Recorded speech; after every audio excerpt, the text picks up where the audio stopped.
Mr. DJ, take two of this video. I goofed up big time on the first take. I didn't rehearse. I just wanted to plunge right into it, but well, here we are, take number two. Fantasy playlist, counting down my fantasy playlist of October 1st, 1995. We're up to number 15, up one from 16 the previous week. If you're watching this video in England, you remember, you know this band, Take That, Back for Good. Their only American hit record. But boy, in Britain, they were just phenomenal. The stats on this band is staggering. They have sold, I'm looking over my notes, 28 top 40 hits in England. Take that. 17 of those went top 5. 12 of them went to number 1. Take that. One of America's, well, actually one of England's premier boy bands. It started in 1989. A guy named Nigel Martin Smith. He was looking to create a boy band along the lines of New Kids on the Block.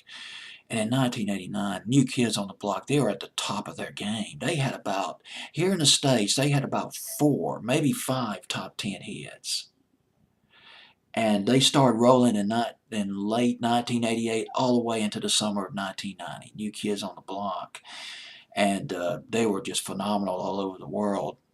And Nigel Martin Smith wanted to create a band that was modeled after New Kids on the Block, but he wanted this band to have a broader demo, a broader demographic than New Kids on the Block. He was introduced to a guy named Gary Barlow. Gary Barlow had been busking about the nightclub scene. This is in Manchester, around the Manchester area. He had been performing in nightclubs since he was 15 years old. He wrote some songs, and when he was introduced, when Nigel Martin Smith, when he was introduced to Gary Barlow, and Martin Smith saw the number of songs that Barlow had written, he knew he had something. He had a winner. And it was then that he was going to build a band, a boy band, around Gary Barlow's musical abilities. And he auditioned for dancers, singers, male performers. And eventually, I forgot the number of guys he eventually put in the group. I guess it may be about 3 or 4 guys. One of them, Robbie Williams. Robbie Williams, who was huge in England. Not so much here in the States, but in Britain, this guy was rolling. Back in the 90s and even into the early 2000s. Robbie Williams, he was 16 at the time in 1989. Another guy who joined the band, his name was Jason Orange. He was a break dancer on a British TV show. It was a clubbing show, a dancing show. Celebrity dancers.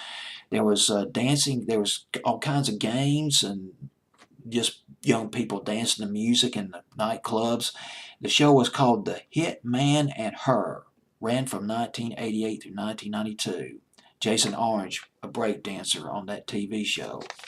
Bottom line is these guys had backgrounds in performing and in music when they became Take That. Their first top 10 British hit came in 1992. It was a fabulous remake of It Only Takes a Minute Girl by Tavares. Tavares, who had that song out in 1975 and went to number 7 in England. Take That's version went to number 7 in England. It's fantastic. It was a great Euro dance record. Just banging. And it was not popular here. As a matter of fact, gotta give it to Hitline, Muzak's top 40 outlet. If it wasn't for Hitline, I never would have heard that record. That was the first Take That record I've heard. I've only heard about several records by them. That, as I've already said, they never became very big here in the States. It Only Takes a Minute Girl, top 10 in Britain, Hitline all over it in 1992, but very, very obscure here in the States. But then Back for Good did well here in the States. It went to number 1 in England, I think. Actually, here's what happened to that record. Take That, they performed Back for Good on the Brit Awards in '95, and the response was just stupendous. Everybody, put this record out now. We want to buy it. And the record was released to radio stations 6 weeks before, well, before the official release. First week of release, the record sold 350,000 copies in England. First week. Ultimately, well, it was their biggest UK seller. It sold nearly 960,000 copies.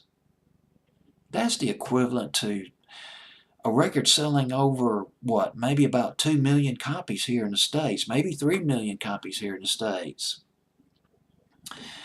Well, that's it. I think that's all I got on this band. Take That, Back for Good, some vivid memories. One other thing, the guitar, the gentle guitar at the beginning of the song, reminds me a little bit of Free Fallin' by Tom Petty.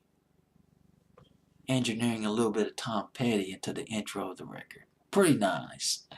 Back for Good with, well, actually, Take That with Back for Good at number 15. Fancy Playlist, October 1st, 1995.